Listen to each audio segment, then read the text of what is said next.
So hello guys, இப்போ பார்த்தீங்கன்னா நானும் என் ஃப்ரெண்டும் ஸ்ரீ லக்ஷ்மி சாய்பாபா டெம்பிள் தான் வந்திருக்கோம். இது எக்ஸாக்டாக எங்கே லொக்கேட் ஆகிருக்குன்னா முகப்பேர் வெஸ்ட்டில் இருக்குது.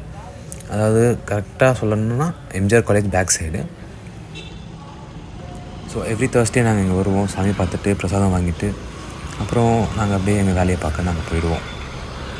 கோயிலுக்கு அப்படியே ஆப்போசிட்டில் பார்த்தீங்கன்னா ஸ்ரீ சாவடின்னு ஒரு சின்ன பிளேஸ் இருக்கும். அங்கேயும் ஆக்சுவலி சாய்பாபா தான் இருப்பாங்க. இங்கே உட்காந்து மெடிடேட் பண்ணலாம், நல்லாயிருக்கும். இது பக்கத்தில் தான் பார்க்கிங் இருக்குது. ஸோ இங்கே உட்காந்து மெடிடேட் பண்ணால் ஒரு பீஸ்ஃபுல்லாக இருக்கும். ஸோ மெடிடேட் பண்ணிகிட்டு இருந்தோம். அவன் தான் என் ஃப்ரெண்ட், ஜூம் பண்ணியிருக்கான்ல, அவன் தான் எல்லோ கலர் டிஷர்ட் தான் என் ஃப்ரெண்ட். ஸோ இப்போ பார்த்தீங்கன்னா நான் என் ஃப்ரெண்டோட கடைக்கு ஒரு சில பொருள்லாம் வாங்க வேண்டியது இருந்துச்சு. ஸோ அதை வாங்கிட்டு அப்படியே வண்டியில் வச்சுட்டு போயிட்டுருக்கோம்.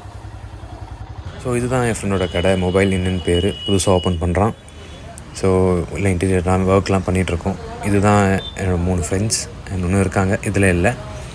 ஸோ இது எங்கே கரெக்டாக லொக்கேட் ஆகிருக்குன்னா ரோஹிணி தேட்டர்லேருந்து பிரிட்ஜ் ஏறி இறங்கி ரைட் சைடில் இருக்குது, ஆப்போசிட்டில் இருக்குது. அப்படியே பக்கத்து கடையில் பிளாக் காஃபி ஒன்று குடிச்சிட்டு அங்கேருந்து நாங்கள் போனது தான் செந்தில் ஃபுட் சென்டர். இதுவும் அரும்பாக்கம்ல தான் இருக்குது. ஆனால் என் ஃப்ரெண்டு கடையிலேருந்து பின்னாடி கொஞ்சம் வரணும். ஸோ இங்கே ஃபுட்டு ஆக்சுவலி நல்லாயிருக்கும். இது ஒரு பியூர் வெஜிடேரியன் ஹோட்டல். நாங்கள் போன டைமில் பார்த்தா வெறும் சப்பாத்தி சாம்பார் சாதம் தான் இருக்குதுன்னு சொன்னாங்க. ஆனால் நீங்கள் கொஞ்சம் டிஃபராகவே போயிடுங்க. ஸோ நாங்கள் அதை வாங்கி சாப்பிட்டுட்டு இவன் தான் என் ஃப்ரெண்ட் கார்த்தி, குபேரன் அண்ட் சபீர்கிட்ட கேட்ட சாப்பாடு எப்படிடா இருக்குன்னு. அவன் நல்லா இருக்குன்னு சொன்னான்.